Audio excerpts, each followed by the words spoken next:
for watching. Don't forget to like, comment, share and subscribe to Mufti Tariq Masood, famous scholar.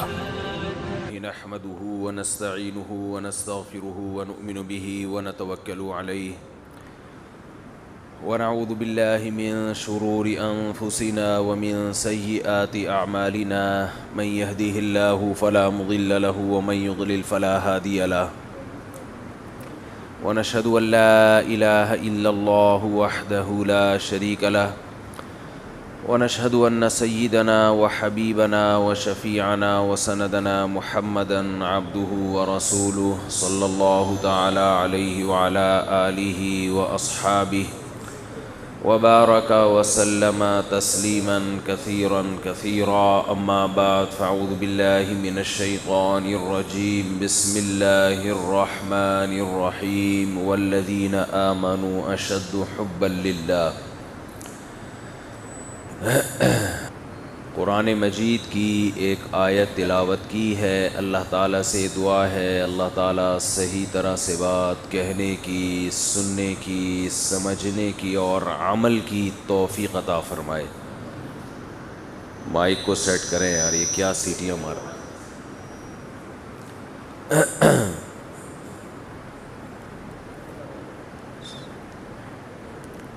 Video نہ بنائیں بھائی، ٹھیک ہے نا؟ جزاک اللہ.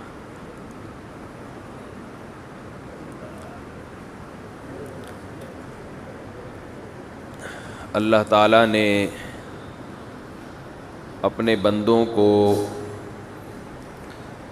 یہ باور کرایا کہ میں نے تمہیں پیدا کیا ہے، کیونکہ ہم نے اللہ کو اپنی آنکھوں سے دیکھا نہیں ہے. پیغمبروں کے ذریعے بتایا کہ میں نے تمہیں پیدا کیا. پھر یہ بھی بتایا کہ میرے ساتھ کوئی شریک نہیں ہے، میں اکیلا ہوں. یہ بھی بتایا کہ تم سب کے سب میرے محتاج ہو. انتم الفقراء الی اللہ. فقیر ہونے میں سب برابر ہو. فقیروں کی قسمیں ہوتی ہیں نا، کوئی چھوٹا فقیر، کوئی بڑا فقیر، کوئی درمیانہ. تو اللہ نے بتایا کہ یہ قسمیں تمہاری آپس میں تو ہیں، میری نظر میں چھوٹا فقیر بڑا فقیر کچھ بھی نہیں ہے، سارے ایک ہی جیسے ہو. پھر اللہ نے یہ بھی بتایا جو جو خرابیاں معاشرے میں نظریاتی طور پر آ رہی تھیں نا، پیغمبروں کے ذریعے اللہ نے ان خرابیوں کو دور کیا. پھر اللہ نے یہ بھی بتایا کہ تم سب میرے فقیر ہو. فقیروں کو نوازنے کے دو طریقے ہوتے ہیں. جب بھی کسی فقیر کو نوازا جاتا ہے تو کتنے طریقوں پہ؟ بولو بھائی، دو طریقے. پشاور میں بیان بڑا مزیدار تھا، سن لیجئے گا یہ. اور جو وہاں کے لوگوں نے والہانہ محبت دی وہ بھی میں انشاءاللہ کبھی بھی نہیں بھولوں گا. اللہ ان لوگوں کو جزائے خیر دے. میری محبت نہیں، وہ اصل میں علماء کی محبت ہے. ہمارے تو کوئی سرخاب کے پر نہیں لگے ہوئے، علماء سے بڑی محبت ہے. یہ بات میں بیانات میں کہتا تھا مگر اپنی آنکھوں سے دیکھ بھی لی. کوئٹہ میں بھی یہی حال تھا. خیر، اللہ ان لوگوں کو نظر بد سے بچائے.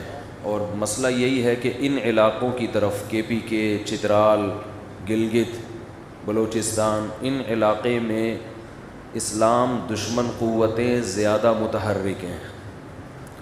اور ان کا جو ہدف ہے نا اسلام دشمن قوتوں کا، وہ نماز ان کا ہدف نہیں ہے، حج ان کا ہدف نہیں ہے.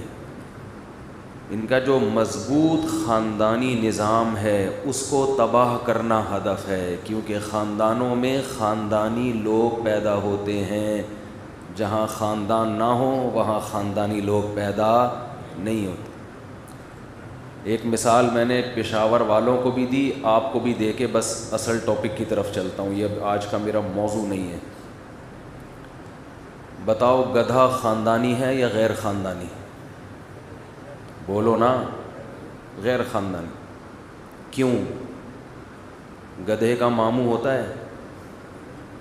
کیا ہو گیا؟ بولو نا. جب آپ گدھے کا تعارف کرو, پہلے انسانوں پہ آتے ہیں, پہلے انسانوں کی مثال. جب آپ انسانوں کا انٹروڈکشن کرواتے ہیں, آپ بتاتے ہیں یہ مؤذن صاحب ہیں, قاری رشید صاحب, یہ ان کے ماموں ہیں, یہ ان کے چچا ہیں, یہ ان کی خالہ ہیں, یہ ان کی پھپھو ہیں, یہ ان کا بھتیجا ہے, یہ ان کا بھانجا ہے, یہ ان کی بہو ہے, یہ ان کے داماد ہیں, یہ ان کا پوتا ہے, یہ ان کی نواسی ہیں, یہ ان کے فادر ان لا ہیں, یہ ان کی مدر ان لا ہیں. پورا ایک انٹروڈکشن. یہ ان کے چچا زاد بھائی, یہ چچا زاد بھائی کا بیٹا, یہ چچا زاد بھائی کے بھائی کا, چچا زاد بھائی کے بیٹے کا بیٹا, یہ ان کے کزن کا بھتیجا, یہ ان کے کزن کا ماموں, یہ ان کی کزن کا خالو. ہوتا ہے نا. آپ کا علاقہ کون سا ہے قاری صاحب؟ ہری پور, ضلع مظفر گڑھ. آدھا مظفر گڑھ تو مؤذن صاحب کا ریلیٹو کہیں نہ کہیں نکلے گا. انسان کا جب تعارف ہوتا ہے تو اس طرح سے ہوتا ہے, یہ ان کے ماموں, خالہ, چچا وغیرہ وغیرہ. گدھے کا جب انٹروڈکشن ہوتا ہے کیسے ہوتا ہے؟ یہ میرا گدھا, آگے دوسرا گدھا کھڑا ہوا ہے, یہ ان کا ماموں. بول سکتے ہو؟ بولو گے؟ وہ ایک گدھی کھڑی ہوئی ہے, یہ ان کی خالہ. بولو گے؟ باپ تو ہوتا ہی نہیں ہے, یہ گدھے کا باپ. وہ کہے گا تو نے مجھے گدھے کا بھی باپ بنا دیا یار. گدھا کم گالی تھا؟ گدھا ہونا خود ایک گالی ہے. گدھے کا بھی کیا ہے؟ باپ. تو گدھے کے باپ کو غصہ آئے گا کہ نہیں آئے گا؟ اگر وہ باپ ہوگا بھی تو بھی نفی کرے گا, میں گدھے کا باپ نہیں ہوں. تو آپ بتاؤ, پشاور والوں سے بھی ہم نے ریکویسٹ کی تھی کہ گدھے میں اور انسان میں یہ فرق کیا ہے؟ گدھے کے رشتہ دار, بولو نہیں, کتے کے رشتہ دار. گدھے کی جگہ آپ کتا ڈال دیں, گھوڑا ڈال دیں, بلی ڈال دیں, خچر ڈال دیں, کچھ بھی ڈال دیں, سور ڈال دیں, وہ آپ کی مرضی ہے, آپ کا ہیڈک ہے.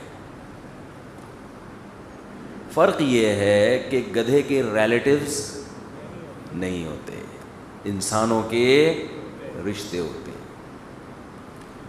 سوال پیدا ہوتا ہے بھائی گدھے کے رشتہ دار کیوں نہیں ہوتے؟ سوال پیدا, بولو, ہو رہا ہے؟ ہوتا ہے کہ نہیں ہوتا؟ گدھے کے رشتہ دار کیوں نہیں ہوتے؟ یہ ایک بہت بڑا سوال ہے. نادرا میں رجسٹریشن کیوں نہیں ہوتی اس کی؟ ابا, چاچا, ماموں. اس کا جواب یہ ہے کہ گدھے کا باپ نہیں ہوتا. گدھے کا باپ. پھر ایک اور سوال کھڑا ہوگا بھائی, ایک اور اس سے بڑا سوال ہوگا کہ باپ کے بغیر تو کوئی پیدا ہوتا نہیں ہے. کیا ہو گیا بھائی؟ باپ کے بغیر کوئی پیدا, حضرت عیسیٰ معجزے سے پیدا ہوئے, نارملی یہ ممکن نہیں ہے. اس سوال کا جواب یہ ہے کہ گدھے کا باپ ہوتا ہے مگر اللیگل, لیگل نہیں ہوتا. پھر سوال پیدا ہوتا ہے کہ گدھا بیچارہ لیگل اور اللیگل کے فرق کو نہیں جانتا. اس کا جواب یہ ہے کہ جو انسان لیگل باپ اور اللیگل باپ کے فرق کو نہیں جانتا وہ بھی کیا ہے؟ گدھا ہے. وہ بھی کیا ہے؟ گدھا ہے. رشتے لیگل باپ سے بنتے ہیں, اللیگل سے نہیں بنتے. زانی, زنا کرنے والا, اسلام اس کے رشتوں کو نہیں مانتا, نہیں مانتا. اسلام اس کو باپ ہی نہیں مانتا. تو جس قوم میں نکاح ہوتا ہے, شادی ہوتی ہے, اس قوم میں باپ کا رشتہ وجود میں آتا ہے. پھر چچا, خالہ, ماموں, بھتیجے, پھپھے, دادے نانکے داد کے پھر سسرالی، یہ سب رشتے نکاح کی وجہ سے وجود میں آتے ہیں. گرل فرینڈ بوائے فرینڈ میں رشتے وجود میں نہیں آتے. تبھی گوروں کے ہاں رشتے مارکیٹ سے کیا چل رہے ہیں؟ شارٹ. گوروں کی مارکیٹ میں موبائل 1 نمبر ملے گا آپ کو. آپ جاتے ہیں جب گوروں سے کوئی، ہمارے مارکیٹوں میں 1 نمبر چیزیں مارکیٹ سے کیا چل رہی ہیں؟ شارٹ. پتہ نہیں ہوتا یہ جس بوتل پہ نیسلے لکھا ہے یہ نیسلے کمپنی نہیں ڈھکن ڈھکا ہے یا لیاری ندی سے پانی لے کر کسی نے نیسلے لکھ کے ڈھکن لگایا ہے، کچھ پتہ نہیں چلتا. مارکیٹ سے جب آپ شہد لیتے ہو یقین نہیں ہے کہ یہ مکھی کا نکالا ہوا ہے یا گلوکوز کی بوتلوں سے بنایا ہوا ہے. مارکیٹ میں ہمارے 1 نمبر چیزیں نہیں ہیں. گورے کی مارکیٹ میں 1 نمبر، جاپان جاؤ 1 نمبر چیز، لیکن 1 نمبر باپ گورے کی مارکیٹ سے بولو شارٹ. 1 نمبر باپ مارکیٹ میں نہیں ملے گا. ہمارے ہاں جب کوئی بچہ یہ کہتا ہے کہ یہ میرے پاپا ہیں، ہمیں یقین آتا ہے واقعی اس کے پاپا ہوں گے.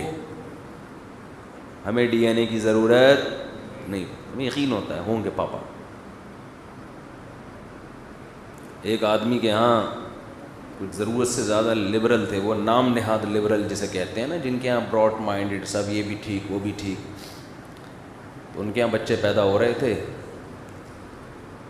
اب براڈ مائنڈڈ اتنے تھے کہ بیگم کی الگ دوستیاں، اپنی الگ دوستیاں. تو ان کو یقین نہیں ہوا کہ پتہ نہیں میرے بھی ہیں کہ نہیں ہیں. ڈی این اے کی ہمت نہیں ہوتی تھی، لڑائی ہوگی.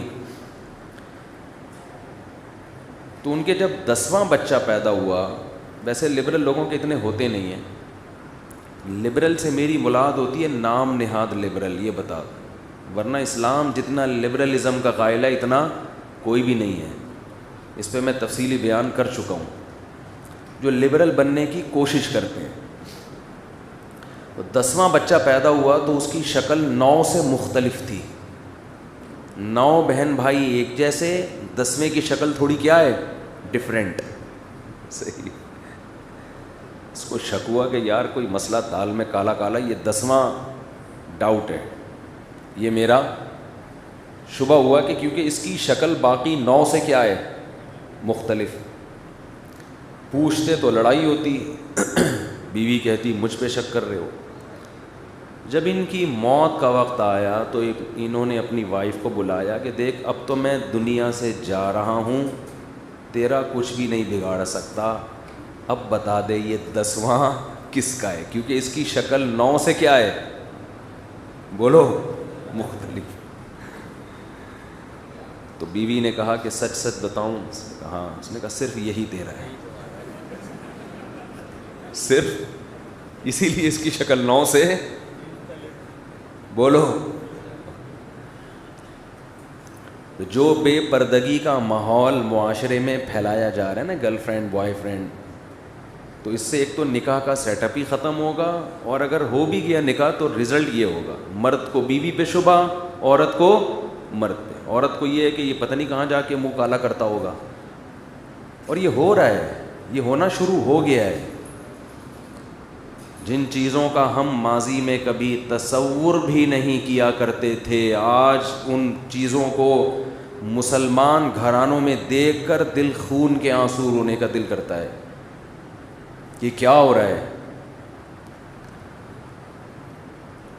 تو گدھے کا باپ بولو نہیں ہوتا، کیونکہ گدھا شادی نہیں کرتا، گدھی سے اس کا ریلیشن ہوا، خواہش پوری ہوئی، پتلی گلی سے نکل گیا. گرل فرینڈ، لوگ کہتے ہیں گرل فرینڈ بوائے فرینڈ میں پتلی گلی سے نہیں نکلتے، آپس میں ایک رشتہ ہوتا ہے. گرل فرینڈ وہ ایگریمنٹ ہوتا ہے کہ یہ جب تک یہ ہے وسیم کی طرف نظر اٹھا کے نہیں دیکھنا، اور بوائے فرینڈ گرل فرینڈ سے ایگریمنٹ کرتا ہے کہ جب تک تم میری ہو میں کسی اور کی طرف آنکھ اٹھا کے نہیں دیکھوں گا. اس کا جواب یہ ہے کہ یہ جو ایگریمنٹ ہے نا, یہ ریلیشن بہت کمزور ہے. یہ ایسے جیسے میں آپ سے کہوں کہ میں شام کو چائے آپ کے ہاں پیوں گا, تو مجھے کوئی پولیس تھوڑی مجبور کرے گی کہ میں آپ کے یہاں چائے پیوں. جا کے میرا موڈ آف ہو گیا, چائے پینے کا دل نہیں کر رہا, تو پیوں گا میں, ہے بھائی, کیونکہ رشتے نہیں بن رہے ہیں نا. تبھی تو گوروں کے ہاں اب بھی وائف میں اور گرل فرینڈ میں فرق ہے. کیا ہے ان دونوں میں فرق ہے؟ اس کے احکام الگ ہیں, گرل فرینڈ کے احکام الگ ہیں. میری الگ لفظ ہے, فرینڈ شپ الگ. اتنے لبرل ہو کے بھی ان کو پتہ ہے کہ میری میری ہوتی ہے اور فرینڈ شپ فرینڈ شپ, ان کو پتہ ہے. اور مرد کو جب آپشن دیا جائے تو فرینڈ شپ کو میرج پر ترجیح دیتا ہے. لڑکی کو جب آپشن دیا جائے تو وہ میرج کو فرینڈ شپ پر, بولتے کیوں نہیں, ترجیح دیتی ہے, کیونکہ اس کو فائدہ میرج میں نظر آتا ہے, فرینڈ شپ میں نہیں. اور لڑکے کو فائدہ فرینڈ شپ میں نظر آتا ہے, میرج میں نہیں. تو اب بتاؤ, اسلام مرد کے حقوق کی بات کر رہا ہے یا عورت کے حقوق کی بات کر رہا ہے؟ مرد کو پھنسا رہا ہے اسلام. تو خیر, گدھے کا کوئی باپ بولو نہیں, گدھے کے چچا نہیں ہوتے, گدھے کا بھتیجا نہیں ہوتا, گدھے کے بہن بھائی نہیں ہوتے. جس کے نہیں ہوتے وہ گدھا کہلاتا ہے. وہ کیا کہلاتا ہے؟ اب دیکھو, ایک ٹیکنیکل پوائنٹ کی بات کر کے آگے چلتا ہوں. یہ ٹیکنیکل پوائنٹ کی جو بات آپ کی سمجھ میں آئے گی ایک واقعے سے آئے گی. ایک مناظرہ پہلے بتاؤں گا, اس سے یہ پوائنٹ کی بات آپ کی کھوپڑی میں بیٹھے گی. مناظرہ جب میں آپ کو بتاؤں گا تو آپ کو لگے گا اس سے اس پوائنٹ کا کوئی تعلق نہیں ہے اس ٹاپک کا, لیکن میں بتاؤں گا کتنا گہرا تعلق ہے. یہ مناظرہ میں پہلے بھی بیان کر چکا ہوں, شاید حضرت مولانا قاسم نانوتوی رحمۃ اللہ علیہ کا واقعہ ہے کہ ایک عیسائی پادری سے مناظرہ ہوا ان کا, یا مولانا یعقوب نانوتوی رحمۃ اللہ علیہ کا واقعہ ہے, واللہ اعلم. تو مسلمان عالم جو تھے, نہیں ان کا مناظرہ نہیں, ان کا مناظرہ وہ دوسرا ہے. وہ جو عیسائی نے کہا تھا میں کتاب آگ میں پھینکتا ہوں بائبل, وہ بچ گئی تو سچا مذہب, اور قرآن جل گیا تو اسلام باطل, اس طرح. یہ دوسرا ہے, یہ کسی عالم سے تھا, ایک نارمل عام عالم جو زیادہ مشہور نہیں. عیسائیوں کا دعویٰ تھا کہ حضرت عیسیٰ اللہ کے بیٹے ہیں, حضرت عیسیٰ اللہ کے بیٹے. مسلمان عالم کا دعویٰ تھا کہ اللہ کا کوئی بیٹا نہیں ہے. جب مناظرہ شروع ہوا تو بعض دفعہ جو مناظرہ کرنے والا ہے چرب زبانی سے بات کو گھما پھرا کے نا بظاہر دلائل کی دنیا میں حاوی آ جاتا ہے, عوام اس سے متاثر ہونا شروع. تو عیسائی مناظرے کا پلہ بھاری ہونا شروع ہو گیا, اور یہ جو مسلمان عالم تھے یہ اس اسٹائل میں دلائل نہیں دے سکتے جو عوام کو متاثر کر سکیں. تو مجمع میں ایک دیہاتی نے دیکھا کہ مسلمانوں کا پلڑا کیا ہو رہا ہے, کمزور, ان عالم کو بولنا نہیں آ رہا. وہ آیا اور ان عالم سے ریکویسٹ کی کہ حضرت یہ مناظرہ میرے ہاتھ میں دے دیں. انہوں نے کہا بھائی تو کیا کرے گا, تجھے تو بولنا نہیں آتا. انہوں نے کہا میں جیت جاؤں گا. بہرحال مرتا کیا نہ کرتا, انہوں نے کہا جی اس پادری سے پرمیشن لی. اس پادری نے کہا ہاں بھائی ٹھیک ہے, لے آؤ اس کو, مارکیٹ میں لے آؤ. اس گنوار دیہاتی نے کہا کہ مجھے ایک بات بتاؤ کہ اللہ تعالیٰ کب سے ہے؟ پادری سے پوچھا. پادری نے کہا اربوں خربوں سال, ہمیشہ سے ہے, خربوں سال سے بھی زیادہ. کہا بتا تو کب سے ہے؟ اس پادری نے کہا کہ مجھے پیدا ہوئے ہو گئے ہوں گے 35-40 سال, 50 سال. کہا 50 سال میں تیرے کتنے بچے ہیں؟ اس نے کہا میرے 5-6 بچے ہیں. اس نے کہا کروڑوں سال میں اللہ کا ایک ہی ہوا ہے, اور تیرے کتنے ہیں؟ اس سے تم بظاہر لگتا ہے تو اللہ سے اچھا ہے. 50 سال میں تیرے 6-7 ہو گئے اور اللہ کا کروڑوں سال میں ایک ہی. تو اس سے تو لگتا ہے کہ تو کیا ہے, اللہ سے بھی کیا ہے, اچھا ہے. تو یہ کیسا اللہ ہے جو کروڑوں میں ایک ہی, اور تو اتنے پیدا کر چکا ہے. تو پادری لاجواب ہو گیا, اس کے پاس اس کا کوئی جواب نہیں تھا.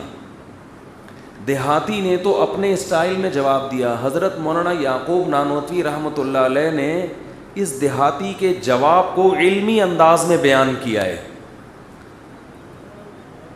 علمی انداز یہ ہے اس جواب کا کہ اگر بچے پیدا ہونا یہ اچھی صفت ہے, اچھی, دیکھو طاقت ایک اچھی صفت ہے یا بری؟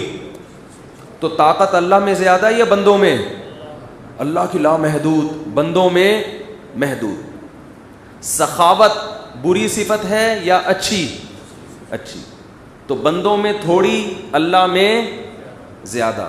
تو اگر اولاد کا پیدا ہونا اللہ کے حق میں اچھی صفت ہوتی تو اللہ کے کھربوں بچے ہونے چاہیے تھے, اور اگر یہ بری صفت ہے تو ایک بھی نہیں ہونا چاہیے اللہ کا. بہت مشکل ہے بات سمجھا. دیکھو انسان کے حق میں قضائے حاجت اچھی صفت ہے, بری نہیں ہے. نہ ہو قبض کی دوائیں کھانا شروع کر دیتے ہیں. اللہ کے حق میں یہ بری صفت ہے کیونکہ وہ محتاج نہیں ہے. انسان کے حق میں روٹی کھانا, بھوک لگنا اچھی صفت ہے. اللہ کے حق میں بری. انسان روٹیاں جتنی زیادہ کھانے کی طاقت رکھتا ہو اتنا پاورفل ہے, بشرطے کہ طاقت بھی ہو معدے میں ہضم کرنے کی. کہتا ہے میں 6 روٹیاں کھا جاتا ہوں, ٹکار بھی نہیں لیتا. کہتے ہیں واہ بھائی, لگتا ہے کہ کسی بیل سے اصلاحی تعلق ہے آپ کا. باڈی بلڈر یہ کام کرتے ہیں. کمزور آدمی وہ تو ایک بسکٹ چائے میں ڈبو کے کھا لے گا, پاور ہو اگر باڈی میں. ہاں ایک ٹھوسنے کی عادت پڑی ہوئی ہے تو ایک الگ بات ہے, لیکن اگر جو زیادہ کھاتا ہے اور ہضم بھی کر لیتا ہے تو وہ پاورفل سمجھا جاتا ہے. بوڑھے کم کھاتے ہیں, جوان زیادہ کھاتے ہیں کیونکہ صحت مند ہیں. کھانا اگر اچھی صفت ہے انسان کے حق میں تو زیادہ کھانے کی صلاحیت رکھنے والا کم کھانے والے سے زیادہ اچھا سمجھا جاتا ہے. اللہ کے حق میں کھانا اچھی صفت نہیں ہے, وہ روٹی کا محتاج نہیں ہے, وہ ایک نوالا بھی نہیں کھاتا. کیونکہ اگر کھانا اللہ کے حق میں اچھی صفت ہوتی تو پھر اللہ جتنا کھاتا ہم اس کا سوچ بھی نہیں سکتے تھے. اولاد کا پیدا ہونا انسان کے حق میں اگر بری صفت ہے تو ایک بچہ بھی برا ہے. اچھی صفت ہے تو جتنے زیادہ ہوں اتنا اچھا ہے. اللہ کے حق میں اولاد کا ہونا اگر بری صفت ہے تو ایک بیٹا ہونا بھی برا ہے, اور اگر اچھی صفت ہے تو اللہ کے پھر اربوں کھربوں اولاد ہونی چاہیے تھی, ایک نہیں ہونی. یہ اس کا علمی انداز سے جواب ہے. تو اس کو دیہاتی نے اپنے اسٹائل میں بیان کیا کہ 50-60 سال میں تیرے 6 ہو گئے اور اللہ کے کھربوں سالوں میں ابھی تک ایک ہی ہے. تو اس لحاظ سے معاذ اللہ نقل کفر, تو اللہ سے زیادہ طاقتور نکلا. سمجھ میں نہیں آ رہی بات؟ تو خاندانی ہونا انسان کے حق میں اگر اچھی صفت ہے تو بڑا خاندان ہونا اور اچھی. سمجھتے ہو بات کو؟ جتنا بڑا ہو اتنا انسان کو گدھے سے ممتاز کرے گا یہ, ٹھیک ہے نا. جتنا خاندان سمٹے گا آپ بائی نیچر گدھے کے اتنے قریب ہوتے چلے جائیں, کیونکہ گدھوں کے خاندان نہیں ہوتے, کتوں کے خاندان نہیں ہوتے, سنگل مدر کے اصول پہ پلتے ہیں وہ. تو اولاد نعمت ہے یا نہیں ہے؟ نعمت ہے تو جتنی زیادہ ہو اتنی نعمت. دولت نعمت ہے یا نہیں ہے؟ تو جتنی زیادہ ہو اتنا اچھا ہے. اور اگر یہ نعمت نہیں عذاب ہے تو پھر 5 روپے بھی عذاب ہے. صحت اگر نعمت ہے تو جتنی زیادہ ہو اتنا اچھا, اور صحت اگر عذاب ہے تو تھوڑی سی صحت بھی نہیں ہونی چاہیے. پھر جوانی اگر نعمت ہے, اگر عذاب ہے تو نہیں ہونا چاہیے جوان. اگر نعمت ہے تو جتنا زیادہ جوان ہو اتنا اچھا. سر پہ بال اگر نعمت ہیں اگر عذاب ہیں تو سر پہ ایک بال بھی بولو نہیں ہونا. میری نظر ان کے سر پہ پڑ گئی ہے. اور اگر بالوں کا ہونا نعمت ہے تو جتنے گھنے بال ہوں اتنا اچھا. اسی طرح ہم خواتین کو کہتے ہیں عورت کے لمبے بال نعمت ہے, زینت ہے. عورت کے جتنے لمبے بال ہوں اتنا اس کا اس میں حسن اور زینت ہے. انہوں نے کٹا کے جیسے مرغی کے کٹے ہوئے پر ہوتے ہیں نا, اتنی کیا فیشن آ گیا, یہ اپنی زینت ختم کر دی. ستار بھائی بنی ہوئی ہیں آج کل. اتنے چھوٹے چھوٹے بال ہیں, کوئی وسیم لگ رہی ہے, کوئی کیا لگ رہی ہے. ایک شاعر کا شعر ہے نا, میرے بچپن کی جو سہیلی تھی آج کل وہ سہیل لگتی ہے. ان کا شعر ہے, وہ مشہور شاعر ہیں سلمان گیلانی. میرے بچپن کی جو سہیلی تھی آج کل وہ سہیل لگتی ہے. تو بھائی گدھے کا بولو گدھے کا باپ نہیں ہوتا. تو گدھا بھی گرل فرینڈ بوائے فرینڈ کے, تو جن لوگوں نے گرل فرینڈ بنا کے رکھی ہوئی ہے ان کو گدھا کہا کریں, سمجھتے ہو. اور جن کی ایک ہے ان کو خاندانی, اور جن کی 4 ہوں ایکسٹرا خاندانی سب کو. تو یہ تو جتنا یہ خاندانی نظام مربوط ہوگا نا, کیونکہ جب آپ کی اولاد زیادہ ہوگی تو آپ ایک پوتے کے دادا ہیں خاندانی, درجنوں کے دادا ہیں بہت زیادہ خاندانی. آپ کی 2-4 بہویں ہیں خاندانی, ہول پورا کنٹینر بہوؤں کا گھر میں پڑا ہوا ہے آپ کے پاس, تو بہت زیادہ خاندانی. اور جا کے دیکھ بھی لیں, مشاہدہ کر بھی لیں, بڑے خاندان والے لوگوں کی لائف اسٹائل دیکھیں آپ, خاص طور پر جب وہ پکی عمر کو پہنچتے ہیں ان کی عزت دیکھیں.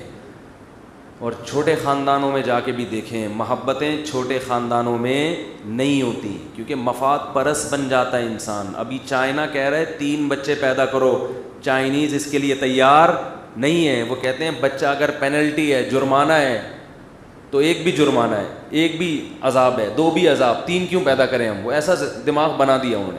خیر یہ میرا ٹاپک آج کا نہیں ہے, تو پشاور کے فضائل میں نے 2-4 باتیں آپ سے عرض کر دی. تو خیر میں یہ عرض کر رہا تھا, عرض کیا کر رہا تھا میں, بات کہاں سے شروع ہوئی تھی, ٹاپک تو میرے ذہن میں جو میں لے کے بیٹھا تھا.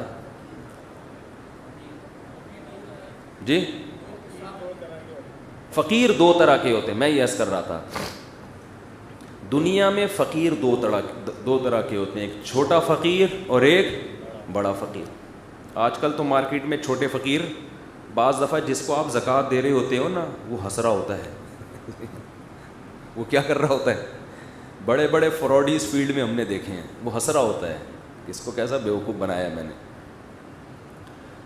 ایک ہیروئن چی, جب آپ تو ہیروئن چی پتہ نہیں کہاں چلے گئے, ایک ہیروئن چی میرے پاس پرانی بات ہے آیا, کہہ رہے پلیز ہیلپ می, انگلش بول رہا ہے, یہ شو کرنے کے لیے کہ میں پڑھا لکھا آدمی ہوں. مجبوری میں ہیروئن پینا شروع کر دی ہم نے, اور کہنے لگا ہیلپ می, مجھے حیدرآباد جانا ہے, I want to go to Hyderabad. یہ تو خیر اس نے نہیں کہا, مجھے حیدرآباد جانا ہے. تو حیدرآباد تو نے کیوں جانا ہے بھائی. تو فقیر کی 2 قسمیں ہیں, چھوٹا فقیر اور بڑا. اللہ کہتا ہے میرے سامنے تم سب کیا ہو, چھوٹے فقیر ہو, کوئی اس میں مستثنا نہیں ہے.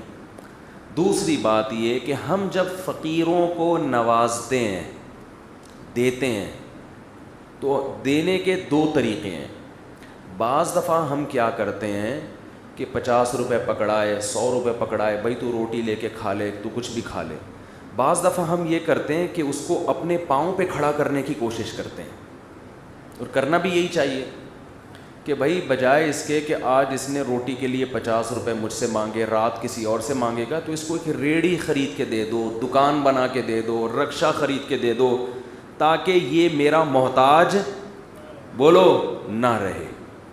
سمجھتے ہو, یہ کون سے نمبر کا فقیر ہو گیا, دوسرا. اس کو ہم اب دوسرے نمبر کے فقیر سے ہی یاد کریں گے تاکہ آگے بات سمجھنے میں آسانی. مشرکین مکہ یہ کہا کرتے تھے کہ ہم سب اللہ کے فقیر ہیں, لیکن کچھ پہلے نمبر کے اور کچھ دوسرے نمبر کے. بڑی ٹیکنیکل بات ہے, اللہ کرے سمجھ میں آ جائے. کچھ فقیر ایسے ہیں جو ہر وقت اللہ کے محتاج ہیں, کچھ ایسے ہیں کہ اللہ کے محتاج تو ہیں لیکن اللہ نے ان کو اتنا نواز دیا ہے کہ ان کے ہاتھ میں بھی اختیارات آ گئے ہیں, ان کے ہاتھ میں بھی اختیارات آ گئے. اب ان کو بار بار اللہ سے مانگنے کی ضرورت, چھوٹی چھوٹی چیزیں مانگنے کی ضرورت نہیں ہے, بلکہ اتنے اختیارات ان کے پاس اللہ کے دینے سے, اللہ کی عطا سے آ گئے ہیں کہ اب نہ صرف یہ کہ ان کو ضرورت نہیں اللہ سے مانگنے کی, آپ نے ان کو ریڑھی خرید کے, رکشہ خرید کے دے دیا ہے, اسٹیبل ہو گئے ہیں, وہ اپنے پاؤں پہ کھڑے ہو گئے ہیں, بلکہ لوگ بھی اب ان سے اگر چندہ مانگیں تو کوئی برا نہیں ہے. اللہ نے ان کو اتنا مالدار, اتنا اسٹیبل کر دیا ہے کہ اب اپنی حاجات میں اللہ کے ساتھ ان کو بھی پکار سکتے ہیں. سمجھتے نہیں ہو بات کو؟ اب ہم چاہیں تو وسیم بھائی سے قرضہ لیں یا اس رکشے والے سے قرضہ لے لیں, ہمارے لیے کیا ہو گیا ہے؟ برابر, کیونکہ وسیم بھائی نے اس رکشے والے کو اتنا مالدار بنا دیا ہے کہ اب اس سے پیسے مانگیں یا اس سے. فرق یہ ہے کہ یہ اللہ کی عطا سے بنے ہیں, خود سے نہیں ہیں, لہذا اصل اب بھی کیا ہے؟ اللہ ہے. اللہ نے الحمد سے لے کے والناس تک قرآن میں نفی کی ہے کہ میں نے کسی کو اپنے پاؤں پہ کھڑا اس اعتبار سے نہیں کیا ہے.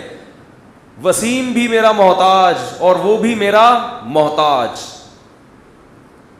کسی کے پاس کسی قسم کے اختیارات بولو نہیں ہیں. میری نظر میں فقیر جو پہلے نمبر کے فقیر ہیں سارے وہی ہیں, دوسرے نمبر کا کوئی فقیر میری نظر میں نہیں ہے. ایک ایک چیز میں, ایک ایک ذرے میں ہر شخص ہر وقت میرا محتاج ہے. کسی کے پاس کسی قسم کے اختیارات میں نے نہیں دیے. بات آ رہی ہے سمجھ میں؟ اور اختیارات کا مطلب کیا ہے؟ آپ کہہ سکتے ہیں ہم تو اللہ سے بھی مانگتے ہیں اور وسیم بھائی سے بھی مانگ لیتے ہیں, بعض دفعہ پیسے مانگ لیتے ہیں نا. اور مفتی صاحب کہہ رہے ہیں کہ اللہ نے کہا ہے میں نے کسی کو اختیارات نہیں دیے. ہم تو اللہ سے بھی مدد مانگتے ہیں اور ہیلپ لائن پولیس کو بھی فون کرتے ہیں, اور بعض دفعہ پولیس آ بھی جاتی ہے. ایسا بھی ایک ونس اپون اے ٹائم میں نے دیکھا تھا. تو یہ تو اختیارات تو ہیں. تو یاد رکھو یہاں اختیارات سے مراد ما فوق الاسباب, ما فوق الاسباب. ما فوق الاسباب گاڑی اردو ہے, اس کا مطلب کیا ہے کہ کچھ اختیارات ایسے ہوتے ہیں جن کی سائنٹیفک لاجک ہوتی ہے. میں آپ سے کہتا ہوں مجھے پانی دو, آپ ٹانگوں سے چل کے جائیں گے, کولر سے نکالیں گے, یہ سب چیزیں اسباب کے تحت آتی ہیں. ان میں کسی کو بھی پکارا جا سکتا ہے. اس میں پیغمبر, فرشتے, انسانوں کا کوئی فرق نہیں ہے. اس میں ایک بھنگی کو بھی آپ مدد کے لیے پکار سکتے ہیں, یار میرا گٹر صاف کر دو آ کے, بہت دنوں سے خراب. یہ کوئی فضیلت کی چیز نہیں ہے. بھنگی آئے گا اتنا بڑا ڈنڈا لے کے, وہ گھسا دے گا آپ کے واش روم میں, ادھر سے گھسائے گا وسیم بھائی کے گھر سے وہ ڈنڈا. یہ ان کا کمال ہے, یہ ہم بولو نہیں کر سکتے. یہاں سے گھسائے گا, نکلے گا کہاں؟ ایک گٹر سے خود بھی گھسے گا, دوسرے سے نکل کے آ جائے گا. یہ میں اور آپ نہیں کر سکتے. یہ بھی ایک کمال ہے کہ نہیں ہے؟ لیکن یہ فضیلت کی دلیل اس میں الوہیت والا, خدا والا عنصر نہیں ہے. اس کو خدا نہیں کہتے. یہ مدد پولیس بھی کر سکتی ہے ڈاکو کو پکڑنے کی, ڈاکٹر کر سکتا ہے آپ کو اولاد دینے میں. جب آپ کے اولاد نہیں ہو رہی, میاں بیوی ڈاکٹر کے پاس جاتے ہیں, ہمیں بچہ چاہیے, ڈاکٹر علاج کراتا ہے, ٹیسٹ کرتا ہے فالٹ مرد میں ہے یا عورت میں, جہاں فالٹ ہو اس کو دور کرنے کی کوشش. یہ سب اسباب کے تحت. اس سے ڈاکٹر خدا نہیں بن جاتا. تو یہ ہر ایک سے مدد مانگنا جائز ہے. اس میں بھنگی میں, ڈاکٹر میں کوئی فرق نہیں ہے. ایک مدد وہ ہوتی ہے جہاں اسباب فیل ہو جائیں. 90 سال کا بوڑھا ڈاکٹر کے پاس جائے, مجھے اولاد چاہیے. ڈاکٹر کہے بھائی تجھے پاگل پنے کی گولی چاہیے. اصل میں تجھے کیا چاہیے؟ تجھے دماغی توازن ٹھیک کرنے کی, بولو ایک 80 سال کے بوڑھے تھے, ہمارے ایک جاننے والے نے بتایا, سچا واقعہ, ان کی کہیں سیٹنگ ہو گئی کینیڈا کے کسی لڑکی سے فیس بک پہ. 80 سال کے بزرگ کی سیٹنگ کس سے ہو رہی ہے؟ کینیڈا کی کسی گوری سے, گوری جوان تھی. بہرحال سیٹنگ ہو گئی آپس میں, وہ گوری کا کوئی مفاد ہوگا شاید, کوئی پیسے ویسے چاہتی ہو, کیا چاہتی ہو واللہ عالم, یہ چیک کرنا چاہ رہی ہو کہ دیکھیں بھئی پاکستان کے 80 سال کے بوڑھے, ایسا جذبہ ہے ماشاء اللہ ان کا, شاید ہمارا بیان سنا انہوں نے. خیر, جو مسجد کے امام تھے انہوں نے مجھے بتایا کہ وہ بوڑھا آیا امام صاحب کے پاس, کہنے لگا کہ جی آج شام 6 بجے میرا نکاح ہے, کینیڈا سے لڑکی آ رہی ہے, تو اس کے لیے مجھے کیا کیا چاہیے, اس کے لیے مجھے یعنی ڈاکومنٹیشن میں اس کے لیے کیا کیا ضروری ہے. میں نے کہا آپ کا شام تک زندہ رہنا ضروری ہے. اس کے لیے آپ کا شام تک زندہ رہنا ضروری, باقی کوئی مسئلہ نہیں ہے, ڈاکومنٹیشن کی فکر نہ کریں. تو اب ایک بوڑھا آدمی 90 سال کا بزرگ حکیم کے پاس چلا جائے, جی مجھے کوئی دوا دیں, اولاد ہو. اگر کوئی سائنس نے اتنی ترقی کر لی ہو, کوئی ایسی میڈیسن ایجاد ہو گئی ہو کہ 90 سال کے بوڑھے کے بھی اولاد ہو سکتی, تو ایک الگ بات ہے. لیکن اگر نہیں ہوگی تو کہے گا بھائی اسباب کی دنیا میں یہ ممکن نہیں. مشرکین یہ کہا کرتے تھے کہ اللہ نے کچھ پیغمبروں کو, کچھ بزرگوں کو, کچھ ولیوں کو ان سے محبت کی وجہ سے, ان کی عبادت کی وجہ سے ایسے اختیارات گفٹ کر دیے ہیں جو اسباب کی دنیا میں ممکن نہیں ہے. لہذا وہ بھی اولاد دے سکتے ہیں, وہ بابے, اور وہ رزق میں برکت بھی دے سکتے ہیں, وہ آپ کو روزگار بھی دے سکتے ہیں, وہ بیماروں کو دوا کے بغیر شفا بھی دے سکتے ہیں. تو یہ ایسی چیزیں ہیں جو اللہ نے ان کو کیا کر دی ہیں, یعنی کوئی رکشہ خرید کے دے دیا, اب وہ محتاج نہیں ہے, وہ خود اسٹیبل ہو گئے ہیں. لیکن وہ کہتے تھے سارے اختیارات نہیں, فلاں بزرگ کو اولاد دینے کا, فلاں بزرگ کو روزگار دینے کا, فلاں بزرگ کو صحت دینے کا, فلاں بزرگ کو آپس میں اگر لڑائی ہو گئی تو محبت پیدا کرنے کا. تو وہ اختیارات انہوں نے بانٹے ہوئے تھے, ایک کے بارے میں یہ نہیں کہا کہ سارے اس کو دے دیے. سمجھتے ہو؟ پھر جب وہ بزرگ دنیا سے چلے جاتے تو ان بزرگ کی مورتیاں بنا کر ان کی عبادت کرتے, اور کہتے ہم ان مورتیوں سے نہیں مانگتے بلکہ یہ مورتیوں کے سامنے جھکیں گے تو اس کے پیچھے جو بزرگ ہے نا, جن کا یہ مجسمہ ہے, وہ ہماری حاجت روائی کریں گے. ہندوؤں میں جو بت پرستی کا کانسیپٹ ہے وہ یہی ہے کہ یہ بھگوان براہ راست نہیں دیتا, اصل میں یہ بھگوان کسی دیوتا کی عکاسی کر رہا ہے. اس کے سامنے جھکیں گے تو دے گا کون سا؟ دے گی وہ جو جس کی روح اس میں ہے, یا جو جس کی یہ نمائندگی کر رہا ہے. وہ کہتے ہیں جیسے آپ بیت اللہ کے سامنے جھکتے ہو, مگر آپ کو پتہ ہے بیت اللہ نہیں دے گا, دے گا کون؟ اللہ دے گا. سمجھتے نہیں ہو بات کو؟ تو قرآن کہتا ہے کہ ہم نے کسی بزرگ, کسی ولی, کسی فرشتے, کسی پیغمبر کو کسی قسم کا اختیار دیا ہی نہیں ہے. جب دیا ہی نہیں ہے تو ان کی مورتیاں یا عین اسی شخص کے یا اس کی قبر کے سامنے جھکنے کا کوئی تصور نہیں ہے. اور بیت اللہ کے سامنے جو ہم جھکتے ہیں اس لیے کہ اللہ کا گھر ہے, دیتا بیت اللہ بھی نہیں ہے, وہ تو پتھر ہے.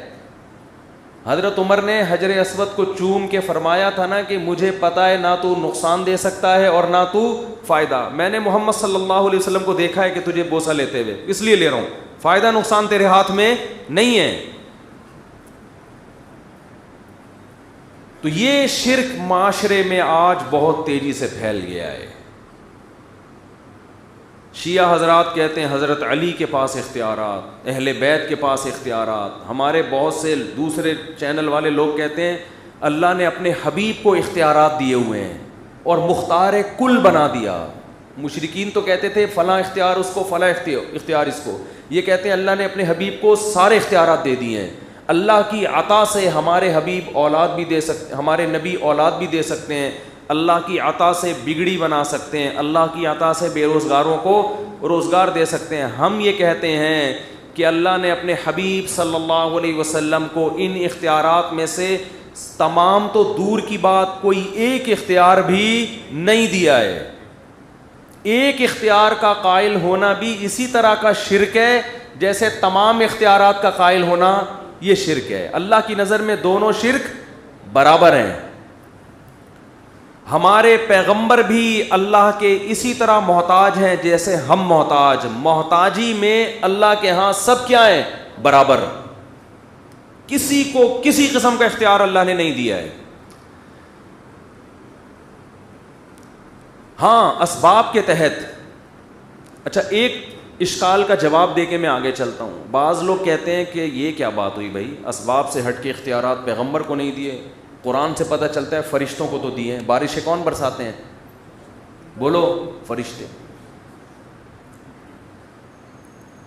اور حضرت جبریل علیہ السلام حضرت مریم کے پاس آئے, جب وہ غسل کے لیے تنہائی میں گئی ہیں انسانی شکل میں آئے اور کہنے لگے میں تیرے رب کا بھیجا ہوا فرشتہ ہوں, لِأَهَبَ لَكِ غُلَامًا زَكِيًّا, میں چاہتا ہوں تجھے ایک پاکیزہ بچہ گفٹ کر دوں, ہبہ کر دوں. تو کہتے ہیں جب جبریل حضرت مریم کو عیسیٰ جیسا بچہ گفٹ کر سکتے ہیں تو محمد صلی اللہ علیہ وسلم ہمیں اولاد کیوں نہیں دے سکتے؟ سوال سمجھ میں آ رہا ہے کہ نہیں آ رہا؟ دیکھو اللہ تعالیٰ نے کسی سے کام لینا الگ چیز ہے, کام کے اختیار دے دینا بولو الگ چیز ہے.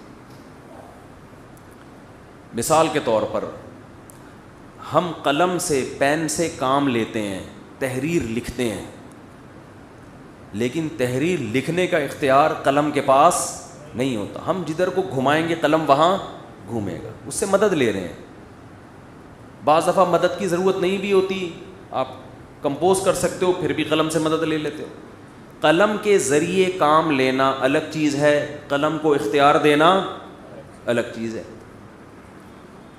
یہی وجہ ہے آپ نے قلم سے کوئی لیٹر لکھا, سامنے والے نے دیکھا بڑا اچھا لکھتا ہے بھائی, تو آپ سے ریکویسٹ کرنے کے بجائے وہ قلم سے ریکویسٹ کرنے لگا کہ تم مجھے بھی ایسا ایک لیٹر لکھ کے دے دو. قلم لکھے گا, بولے گا بھائی مجھے اختیار نہیں ہے, میں کاتب کی انگلیوں میں گھومتا ہوں, جدھر کو گھمائے گا بولنے پر پابندی ہے, جدھر کو گھمائے گا گھوم جائے گا. اسی لیے قلم سے کبھی بھی نہیں مانگا جاتا, مانگا کاتب سے جاتا ہے. فرشتے اللہ کے ہاتھ میں ایسے ہیں جیسے رائٹر کے ہاتھ میں قلم. اسی وجہ سے اللہ سے مانگا جاتا ہے, فرشتوں سے نہیں مانگا جاتا. سوال پیدا ہوتا ہے پھر جبریل کو چاہیے تھا کہ وہ حضرت مریم سے یوں کہتے کہ میں اللہ کی طرف سے تجھے اولاد دینا چاہتا ہوں, دے گا اللہ, میں صرف کیا بن رہا ہوں؟ ذریعہ. لیکن جبریل کے الفاظ یہ تھے لِأَهَبَ لَكِ غُلَامًا زَكِيًّا, میں تجھے اولاد گفٹ کرنا چاہتا ہوں. تو مشرکین آج کے یہ کہتے ہیں کہ حضرت جبریل کہہ رہے ہیں یہ اولاد گفٹ کس کی طرف سے ہوگی؟ میری طرف سے. اس سے پتہ چلتا ہے یہ حضرت جبریل کو گفٹ کرنے کا اختیار ہے. سوال آیا کھوپڑی شریف میں, اب تو ہر چیز شریف بن رہی ہے نا, گولڑا شریف, ملتان بھی شریف ہو گیا ہے, اور میرے بیان کے بعد اب پشاور بھی مجھے دل چاہتا ہے اس کو کیا کہوں, اور کراچی شریف, کیونکہ قائد اعظم کا مزار ہے یہاں پہ, گرو مندر ہے یہاں پہ, بریانی ہے, بڑی بات ہے. پشاور کو اگر فخر ہے کہ ہم چپلی کباب کھاتے ہیں تو بریانی کہاں ملتی ہے؟ کراچی میں ملتی ہے. چائے آپ کو صرف کوئٹہ میں ملے گی خاندانی, اور کوئٹہ والوں کے ہاں ملے گی. ہم پورے ملک سفر کرتے ہیں, چائے پینے کو نہیں ملتی. چائے کے نام پہ مذاق مل رہا ہے. میں تو تلاش کرتا ہوں چترال میں بھی یار کوئٹہ وال کا ہوٹل دکھاؤ یار جہاں پہ چائے ملے. ایک ہفتے بعد چائے پیتے تو کھوپڑی نے کام کرنا. جب میں کوئٹہ پہنچا تو چائے پی تو کھوپڑی سیٹنگ پہ آئی ہے. چائے اچھی چیز نہیں ہے, اسی وجہ سے اچھی نہیں ہے کہ نشہ لگ جاتا ہے آدمی کو اس کا. خیر, تو کیا بات کر رہا تھا میں, دیکھو ہاں کہ حضرت جبریل نے تو کہا کہ میں تمہیں کیا کروں گا, گفٹ. دیکھو یہ نسبت کہلاتی ہے مجازی. لغت میں بعض دفعہ کوئی ذریعہ بن رہا ہو نا تو اس کی طرف بھی نسبت کر دی جاتی ہے. لغت ڈکشنری سائنسی حقیقت کو نہیں دیکھتی, یعنی کوئی بھی زبان جو ہے نا وہ سائنسی حقیقت کو نہیں دیکھتی ہے, بلکہ اس میں شارٹ بات کی جاتی ہے. آپ کی گاڑی پنچر ہو جاتی ہے, آپ کہتے ہو میری گاڑی پنچر ہو گئی ہے, یہ جملہ صحیح ہے؟ گاڑی پنچر ہو سکتی ہے؟ گاڑی کا ٹائر پنچر ہوتا ہے. آپ ان شارٹ کدھر نسبت کر دیتے ہو؟ گاڑی کی طرف. کس کی طرف نسبت کرتے ہو؟ گاڑی. اب آپ کہہ رہے ہو میری گاڑی پنچر ہو گئی, آپ کہہ رہے ہو گاڑی, استغفر اللہ, گاڑی خراب تو ہو سکتی ہے, پنچر. اور مثال دیتا ہوں, آپ نے شادی بیاہ میں گئے, ولیمے میں گئے, لوگوں نے کہا تو نے کیا کھایا؟ کہہ رہے میں نے تو بریانی کی 2 پلیٹیں کھائی ہیں. وہ کوئی سائنسدان تھے, فلسفی تھے, ہر چیز کی حقیقت دیکھتے تھے. وہ انہوں نے کہا یار 2 پلیٹیں تو بریانی کیوں نہیں کھائی تو نے یار؟ تجھے بلایا تھا بریانی کھانے کے لیے, کم بخت تو کیا کھا گیا پلیٹیں؟ تو آپ کہو بھائی میرا مقصد یہی تھا کہ بریانی کی 2 پلیٹوں کا مطلب پوری 2 پلیٹیں فل کر کے بریانی کھائیے. کہ نا اب مکرو نہیں, اب جھوٹ مت بولو, جھوٹ مت بولو, خدا کی قسم تم نے خود یہ بولا ہے کہ میں نے 2 پلیٹیں کھائی ہیں. وہ ایک میں لطیفہ سناتا ہوں نا, ایک آدمی کسی کے گھر گیا, کسی نے کسی کو دعوت دی کہ کبھی ہمارے غریب خانے میں بھی دال روٹی کھا لیا کرو. لوگوں کی عادت ہوتی ہے نا, مقصد تو ہوتا ہے ہمارا بڑا بنگلہ ہے اور ٹکے کباب کھلائیں گے تمہیں. ڈیفینس میں ایک بندہ نے کہا کہ کبھی ہمارے غریب خانے میں بھی آ جاؤ. تو یہ غریب نے سوچا کہ چلو یار مالدار آدمی ہے, چلتے ہیں, وہ مرغ و مسلم کھلائے گا. مالدار بھی تواضعاً یہی کہتا ہے نا ہمارا غریب خانہ اور دال روٹی. یہ چلا گیا تو واقعی غریب خانہ ہی تھا اور دال روٹی لا کے رکھ دی. بڑا پریشان, یار یہ ہو کیا گیا ہے. ایک اور مہمان آیا تو میزبان کا کتا بھونکنے لگا. تو میزبان نے کتے سے کہا چپ ہو جا ورنہ تیری ٹانگیں توڑ دوں گا. تو یہ مہمان کتے سے کہتا ہے چپ ہو جا, واقعی ٹانگیں ہی توڑے گا یہ. کیونکہ جو بات یہ کہتا ہے اس کا حقیقی معنی مراد ہوتا ہے, مجازی معنی مراد نہیں ہوتا. جو لفظ یہ استعمال کر رہا ہے اس کا مقصد وہی لفظ ہے, دوسرا معنی نہیں. چپ ہو جا یہ ٹانگیں ہی توڑے گا. ایسا نہیں ہو سکتا کہ یہ ویسے ہی دھمکی دے رہا ہو. تو اسی وجہ سے قرآن میں ہر چیز کی نسبت دل کی طرف کی ہے. تمہارے دل میں محبت نہیں ہے, یہ دل سے سوچتے نہیں ہیں. کیونکہ عام محاوروں میں سوچنے کی نسبت دل کی طرف ہوتی ہے, محبت کی نسبت دل کی طرف. کبھی دنیا میں آپ نے نہیں دیکھا ہوگا کسی عاشق نے معشوق کو کہا ہو کہ میں نے تمہیں اپنا دماغ دے دیا. حالانکہ محبت دماغ میں ہوتی ہے, دل میں تھوڑی ہوتی ہے. لیکن کبھی نہیں آپ نے دیکھا ہوگا کہ آج سے یہ دماغ تمہارا ہوا. وہ کہے گی یہ اس کے اندر دماغ نہیں, دماغ کے علاوہ دل کہا جاتا ہے. کیوں؟ اس لیے کہ جب انسان دماغ سے سوچتا ہے یا دماغ میں کوئی خوف آتا ہے یا محبت آتی ہے تو سب سے پہلا اثر کہاں پہ ہوتا ہے؟ دل پہ. دل کی دھڑکن تیز. اسی وجہ سے لغت, زبان وہ ان چیزوں پہ نسبت کرتی ہے جو فوراً جس پہ افیکٹ ہو رہا ہے, جو نظر آ رہی ہیں. دماغ نظر تھوڑی آ رہا ہے, وہ پتہ نہیں کیا سوچ رہا ہے. ہم تو دل کی دھڑکن کو دیکھتے ہیں. محبت ہوتی ہے, دل کی دھڑکنیں تیز ہوتی ہیں. تو اس لیے کہتا ہے بھائی یہ دل کس کا ہے, اب یہ تمہارے لیے دھڑکے گا. کہہ نہیں دینا کسی کو, پٹو گے. ٹھیک ہے. اس کی ایک بہترین مثال, آنکھ روتی ہے. ہم کہتے ہیں نا اس کی آنکھیں سو رہی ہیں, اس کی آنکھیں رو رہی ہیں. حالانکہ دماغ روتا ہے, آنکھ نہیں روتی. روتا کیا ہے؟ دماغ. مگر اثر کہاں ظاہر ہوتا ہے؟ تو زبان جو ہے نا, اہل لغت وہ سائنٹیفک حقیقت کو سامنے رکھ کے بات نہیں کرتے. یہ کلام بلاغت کے خلاف ہوتا ہے. بلیغ وہ کلام ہے کہ جسم کا جو پارٹ سب سے پہلے متاثر ہو رہا ہے, جس کام کی وجہ سے متاثر ہو رہا ہے, اس کام کی نسبت اس پارٹ کی طرف کی جائے, اصل منبع اور سرچشمہ کی طرف نہ کی جائے. تو قرآن بھی بار بار دل کی طرف نسبت کرتا ہے. لہم قلوب لا یفقہون بہا, ان کے دل ہیں جس میں سمجھنے کی صلاحیت نہیں ہے. کیا مطلب؟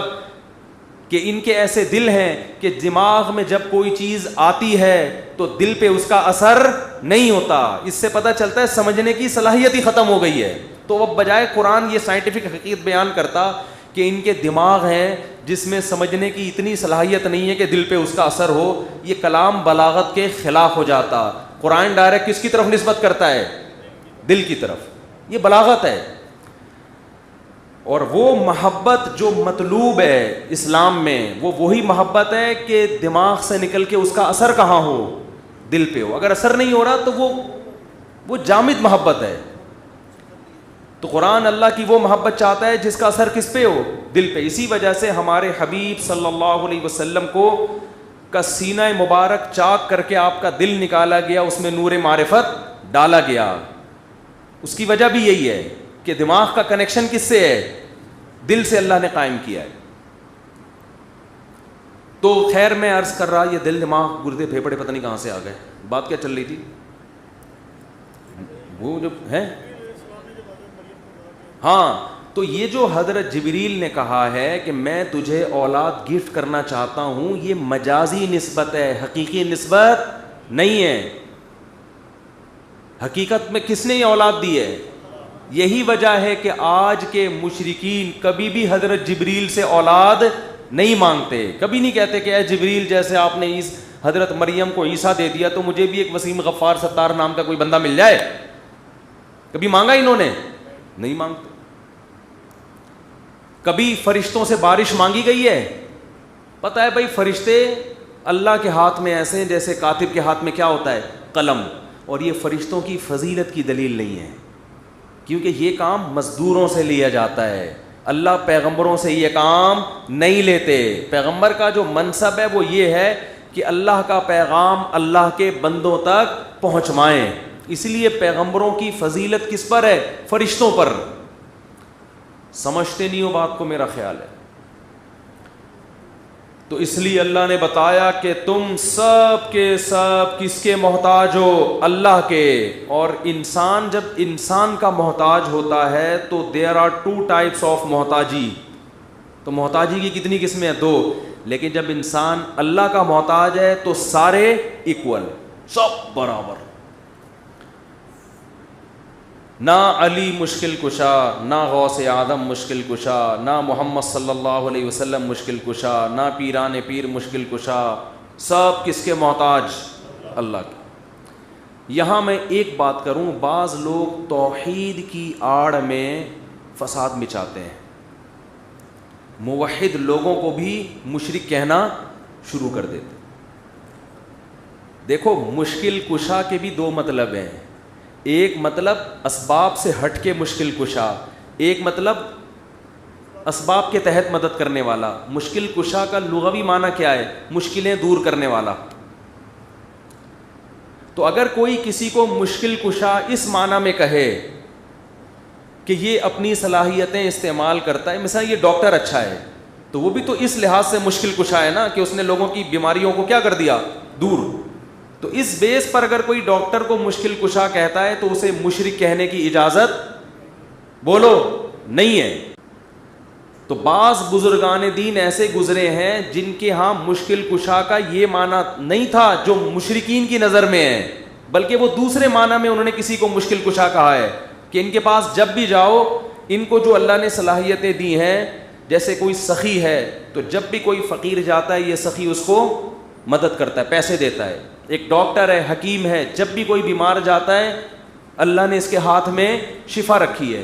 اس معنی میں اگر کوئی کسی کو مشکل کشا کہتا ہے تو وہ مشرک نہیں ہے. بعض لوگ بہت سے بزرگوں کے کلام میں یہ مشکل کشا کا لفظ نکال کے توحید کا پرچار کم کرتے ہیں, ان کو مشرک بنانے کے فتوے ان پہ بولو زیادہ لگا رہے ہو. ان کا مقصد توحید نہیں ہوتا. توحید کے نام پہ لوگوں پہ کفر کے فتوے لگا کے فرقواریت کو پھیلا کے یہ کہنا سارے غلط ہیں, جنت میں صرف میں جاؤں گا.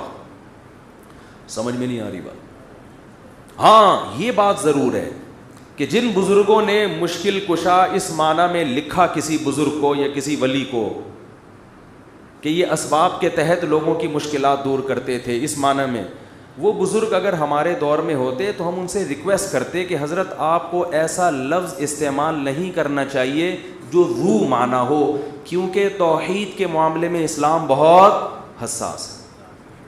یہ ضرور ہے, یہ ان سے اجتہادی غلطی ہوئی ہے کہ ان کو ذو معنی لفظ استعمال بولو نہیں کرنے چاہیے تھے. سوال پیدا ہوتا ہے کہ آپ کو کیسے پتا چلا کہ ان بزرگوں نے مشکل کشا کا لفظ شرک والے معنی میں نہیں بلکہ دوسرے معنی میں استعمال کیا؟ آپ کیوں ٹھیکیدار بنے ہوئے ہیں, آپ کیوں ان کے دفاع کے ذمہ دار بنے ہوئے ہیں؟ سیدھا سیدھا فتویٰ کیوں نہیں لگا دیتے؟ دو وجہ سے فتویٰ نہیں لگاتے. ایک تو یہ کہ مسلمان کا عمل جب آپ کے سامنے آئے تو قرآن و سنت سے, اجماع امت سے پتہ چلتا ہے حتی الامکان اس کا اچھا مطلب تلاش کرو, برے مطلب پہ نہیں لے کے جاؤ. کسی کو کافر قرار دینا آسان کام نہیں ہے. دوسری بات یہ کہ انہی بزرگوں کی ساری زندگی توحید کی پرچار میں گزری, ساری زندگی اس کی نفی میں گزری کہ مشکل کشا اللہ کے علاوہ کوئی نہیں ہے. تو کسی کے کلام کا مطلب وہی لیا جائے گا نا جو وہ خود لے رہا ہے, جو اس کے نظریات سے میچ کر رہا ہے. ایک آدمی ایسا کلام کرتا ہے جو اسی کے نظریات سے میچ نہیں کرتا, تو اس کے کلام کا وہ مطلب لیں گے جو وہ خود بیان کر رہا ہے, یا وہ مطلب لیں گے جو آپ بیان کر رہے ہو. ایک آدمی کہتا ہے کہ میں نے 3 پلیٹیں کھا گیا, آپ کہہ رہے ہیں یہ پلیٹیں ہی کھایا ہے. وہ کہہ رہا ہے خدا کی قسم بریانی کھائی ہے میں نے, آپ کو نہیں, یہ جھوٹ بول رہا ہے. تو ہم آپ کو برا کہیں گے, اس کو نہیں. ہم کہیں گے یہ خود اپنے کلام کا ایک مطلب بیان کر رہا ہے, تو جو مطلب یہ بیان کر رہا ہے وہ لو نا. یہ خود کہہ رہا ہے بھائی پلیٹ سے میری مراد کیا تھی؟ بریانی تھی. آپ کہہ رہے ہو نہیں پلیٹ سے اس کی مراد کیا تھی؟ پلیٹیں ہی کھائی ہیں اس نے. تو اس کا مطلب پھر آپ فتنہ پرست ہو. تو ہمارے اکابر کی کتابوں میں بعض ایسے الفاظ ملتے ہیں جس سے شرک کا وہم ہوتا ہے, لیکن انہوں نے جو اپنے عقائد اور اپنے جو کتابیں ان کی بھری ہوئی ہیں توحید کی پرچار میں, اس سے صاف پتہ چلتا ہے کہ یہ دوسرے معنی میں ہے, پہلے معنی میں نہیں ہے. وہ خود اس کی نفی کر رہے ہیں. بہشتی زیور عقیدوں کی, مسائل کی اور عقیدوں کی کتاب ہے جو ہندوستان میں جس کو سب سے زیادہ مقبولیت حاصل ہوئی. آپ اس میں عقائد کا باب پڑھیں, صاف نفی ہے کہ اللہ کے علاوہ کسی کو پکارنا شرک ہے, اس کی اسلام میں اجازت نہیں ہے.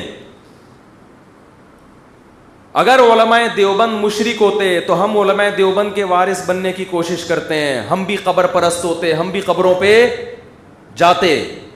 سعودی عرب میں ایک عالم نے کتاب لکھی کہ تبلیغی جماعت والے قبر پرست ہیں, اور بہت بڑے عالم ہیں, میں ان کا نام بھی بیان کر سکتا ہوں لیکن فتنے کے علاوہ کچھ بھی نہیں ہوگا. عربی میں کتاب ہے ان کی, میں نے خود پڑھی ہے. بہت بڑے چوٹی کے عالم اور بڑے نیک پرہیزگار. کتاب میں کیا لکھ رہے ہیں؟ تبلیغی جماعت والے کیا ہیں؟ قبر پرست. میں نے کہا اگر کچھ اور کہہ دیتے شاید ہم مان لیتے, شاید کہ امکان تھا. 3 دن کی جماعت میں نکل کے دیکھ لیتے تو پتہ چلتا کہ تبلیغی جماعت والے جتنے قبر پرستی کے خلاف ہیں عملاً, اتنا شاید دنیا میں کوئی دوسرا, وہ تو توحید میں اتنا مبالغہ کرتے ہیں کہ جہاں ہونا چاہیے وہاں بھی نہیں ہونے کے قائل. کہتے ہیں اللہ سے سب کچھ ہوتا ہے, دکان سے کچھ بھی نہیں ہوتا. اس چکر میں بعضوں نے دکانوں پہ تالے ڈال کے نکل گئے. یہ وہ تو جہاں سے ہو رہا ہے وہاں سے ہونے کے قائل نہیں ہے, تو جہاں قبر سے نہیں ہو رہا وہاں سے ہونے کے کہاں سے قائل ہوں گے. لیکن کیا ہے, فتنہ پرست لوگوں نے علماء دیوبند کی کتابوں کو سے تروڑ مروڑ کے چیزیں نکال نکول کے ایسا ملغوبہ بنا کے عرب علماء کے سامنے پیش کیا کہ وہ بھی کنفیوژن کا شکار ہوئے ہیں. میں نے کہا یہ بزرگ عالم ایک دفعہ ادھر پاکستان یا ہندوستان آ جائے, میں ان کو شب جمعہ میں لے کے جاؤں گا اور کہوں گا ان کا بیان شروع اس سے ہوتا ہے کہ اللہ سے ہوتا ہے, اللہ کے غیر سے نہیں, درمیان میں بھی یہ اور ختم بھی اسی پہ. اور ہم نے تبلیغ میں درجنوں بار دیکھا ہے کہ قبر کے سامنے سجدہ کیے ہوئے لوگوں کو اٹھا کے ان کو قبرستان سے اٹھا کے کہاں لے کر آئے ہیں؟ مسجدوں میں. تو کتابوں کے پروپیگنڈے پہ مت جاؤ, عمل دیکھو ہو کیا رہا ہے, عمل دیکھو ہو کیا رہا ہے. اگر علماء دیوبند قبر پرست ہوتے تو میں بھی کیا ہوتا. مجھے تو جو قبرستان جتنا جانا سنت ہے اتنا بھی ہم نہیں جاتے. کبھی کبھار تو جانا چاہیے, آخرت کی زیارت ہوتی ہے, ہمیں تو اتنا بھی ٹائم نہیں ملتا جانے کا. اور الزام کیا لگایا جا رہا ہے؟ اس وقت بر صغیر میں توحید اگر بچی ہوئی ہے تو علماء دیوبند کی وجہ سے, بہت بڑا کردار ہے ان کا اس میں, ورنہ سب مزار پرست ہوتے. سروے کرو, سفر کرو, میں گلگت گیا ہوں, چترال گیا ہوں, جہاں مزار پرستی نظر آئے گی وہ جگہیں جہاں علماء دیوبند کے اثرات نہیں ہیں. جہاں مزار پرستی نہیں ہے وہاں کس کی تعلیم کے اثرات ہوں گے؟ علماء دیوبند. پورے بر صغیر میں جہاں بھی جاؤ, آپ جہاں بھی جاؤ, مزار اگر نظر آ رہے ہیں, قبروں پہ سجدے نظر آ رہے ہیں, بھائی یہاں کوئی عالم دیوبند کا عالم نہیں آیا تبلیغ کے لیے. اور جہاں میں گلگت کے ایسے دیہاتوں میں گیا جہاں ایک بالش سے اونچی قبر نہیں ہے, سب مٹی کی قبریں, ایک بالش سے اونچی کوئی قبر نہیں, بڑے بڑے قبر. میں حیران, یار تم گاؤں دیہات کے لوگ, تمہیں اتنا شور, تو سلسلہ جا کے کہاں ملے گا؟ جا عالم من دیوبند, کہاں سے ایک عالم آئے تھے؟ دیوبند. وہ سب مزار ختم کر کے چلے گئے. تو کتابوں میں توڑ موڑ کے مشکل کشا فلانا, بھائی وہ ذو معنی الفاظ ہیں. جیسے حضرت جبریل نے کہا میں تجھے ہبا کرنا چاہتا ہوں, مطلب یہ تھا میں نہیں, ذریعہ کون بن رہا ہے؟ میں. اس لیے اپنی طرف فی الحال شارٹ کٹ بات کی ہے میں نے, ٹھیک ہے نا, کیونکہ سب کو پتہ ہے کہ اللہ کے علاوہ کوئی اولاد نہیں دے سکتا. ان شارٹ تو بھائی اپنے عقیدے کو مضبوط کرو. اسلام توحید کے معاملے میں بہت حساس ہے. مدد صرف کس سے مانگی جائے گی؟ اللہ سے. مزاروں پہ حاجات پوری نہیں ہوتی. ایک آخری بات کر کے بیان ختم کرتا ہوں. ایک صاحب جن کا آدھا دھڑ فالج زدہ تھا, آدھا دھڑ ہی ہوتا ہے فالج میں, مجھے کہنے لگے کہ میں دعائیں مانگ مانگ کے تھک گیا, میرا فالج ٹھیک نہیں ہو رہا. مجھے کسی نے کہا ہے فلاں بابے کے مزار پہ جاؤ تو وہاں جا کے دعا مانگو تو یہ دھڑ کیا ہو جائے گا, ٹھیک. میں نے کہا جس بابا کی قبر پہ جا رہے ہو آپ کا آدھا دھڑ کام نہیں کر رہا, ان کے دونوں دھڑ کام تبھی تو قبر میں گئے ہیں. میں نے کہا اگر ان کے دونوں دھڑ میں سے آدھا دھڑ دور کی بات ایک آنکھ بھی کام کر رہی ہوتی نا, مثال کے طور پر آپ کسی بزرگ کا انتقال ہو گیا, آپ نہلا رہے ہیں, ہمارا اسٹائل ہی ہے یہ بات کرنے کا نا. جب میں نے اس کو کہا تو ہنسنے لگا وہ. میں نے کہا جس کے پاس جا رہے اس کے دونوں دھڑ کام نہیں کر رہے بھائی. تو میں نے کہا اگر پھٹے پہ ان بزرگ کو جب نہلانے کے لیے لٹایا تھا ان کا آدھا دھڑ کام کرنے لگتا, تو جو نہلانے والے ان کے دونوں دھڑ کام نہیں کرتے, مر جاتے وہ خوف سے. آدھا دھڑ تو دور کی بات, اگر ان کی ایک پلک بھی ہلنا شروع کر, مثال وہ آنکھ مار دیتے یوں کر کے, آپ ایسے کر کے آنکھ مارتے, آپ نہلا رہے, انہوں نے یوں آنکھ ماری, اس کا مطلب اگلا نمبر کس کا ہے؟ تیرا, آ جا. یہی ہوتا نا. تو غسل دینے والے غسل دیتے, بولتے نہیں بھائی یہ تو بزرگ بھی نہیں لگ رہے ہم کو, یہ ان کی حرکتیں ٹھیک, مرتے ہوئے بھی کیا کر رہے ہیں, اشارہ کر رہے ہیں, آ جا. مر جاتا آدمی.